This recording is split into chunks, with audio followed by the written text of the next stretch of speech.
छत्तीसगढ़ की कांग्रेस सरकार की जो महत्वाकांक्षी योजनाएं थी वो चलेंगी या बंद होंगी, इस पर संशय अभी भी बरकरार है। लेकिन सबसे महत्वपूर्ण योजनाओं में से गौठान योजना थी, जहां पर ग्रामीण अर्थव्यवस्था को सुधारने के दावे के साथ कई सारे कार्यक्रम शुरू किए गए थे।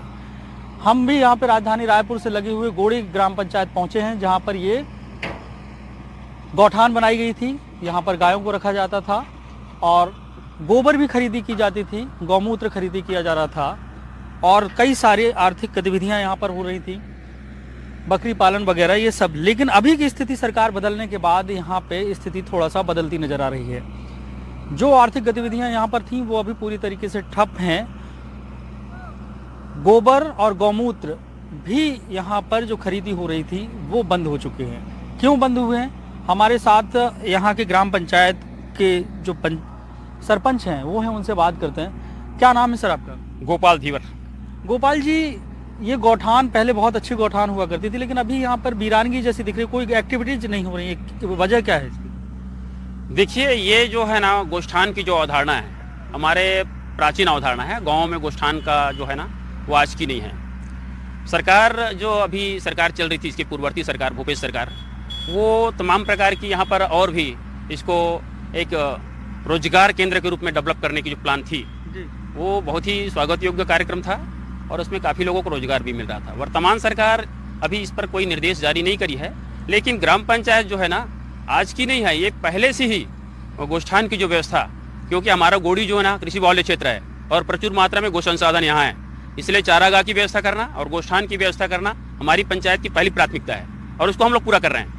अच्छा, ये अभी क्या गोबर और गौमूत्र खरीदिया नहीं, अभी वर्तमान में नहीं हो रही है, लेकिन हमारी जो व्यवस्था है गोबर खरीदी और गौमूत्र संग्रहण का नहीं है। हम वो तो सरकार आई और मान लो सरकार बंद कर देगी तो फिर क्या करेंगे? गोष्ठान पहले चल रही थी, गोष्ठान चलती रहेगी, गो सेवा होगा, गायों को चारागाह की जो व्यवस्था है, यहाँ पर चाराई का व्यवस्था है और जो हमारा पैरा कलेक्शन है वो भी होगा और हम अपना नियमित जो गोष्ठान है उसको हम संचालित रखेंगे। सरकार अगर इस पर चाहेगी तो इसका और भी आगे विकास होगा, अगर नहीं चाहेगी तो जैसा हम पारंपरिक ढंग से चला रहे थे अपनी गोष्ठान को, उस ढंग से गोष्ठान का हम लोग। गोबर और गौमूत्र जो खरीदी रही, कितने लोगों को इससे रोजगार मिल रहा था? कितनी महिलाएं स्व सहायता समूह की जुड़ी थी? इससे बहुत से महिलाएं जो है ना उसमें फायदा हो रही थी उन लोगों को, क्योंकि ये कितने दिन से बंद है अभी? फिलहाल तो अभी बंद है। हाँ, वो आचार संहिता के पहले से भी इस यहाँ पर और खरीदी नहीं हो रही थी और वर्तमान में हम चाह रहे थे कि ये जो कार्यक्रम है गोबर खरीदी का, और यहाँ जैसे मुर्गी फार्म है, यहाँ गोटरी का इधर दिख रहा है और बहुत सारा और संसाधन है, ये सब चीज़ धीरे धीरे करके डेवलप होगी ऐसा अपेक्षा थी। लेकिन वर्तमान सरकार अगर नहीं चाह रही है तो हमारा गोष्ठान चलाने का जो पहले का जो परंपरा है वो चलता ही रहेगा। गोड़ी ग्राम पंचायत की जो गौठान है, हालांकि यहाँ पर तमाम जो गतिविधियां हैं वो रुकी हुई सी हैं।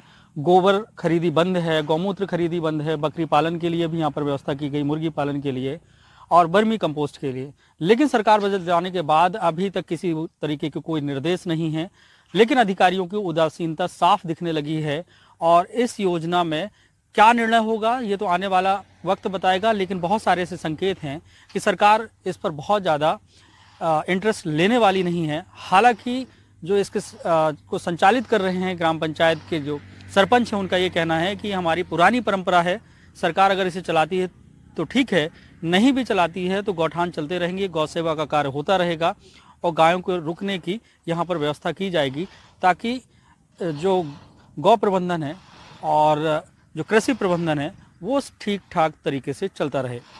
जुल्फिकार अली, एनडीटीवी के लिए।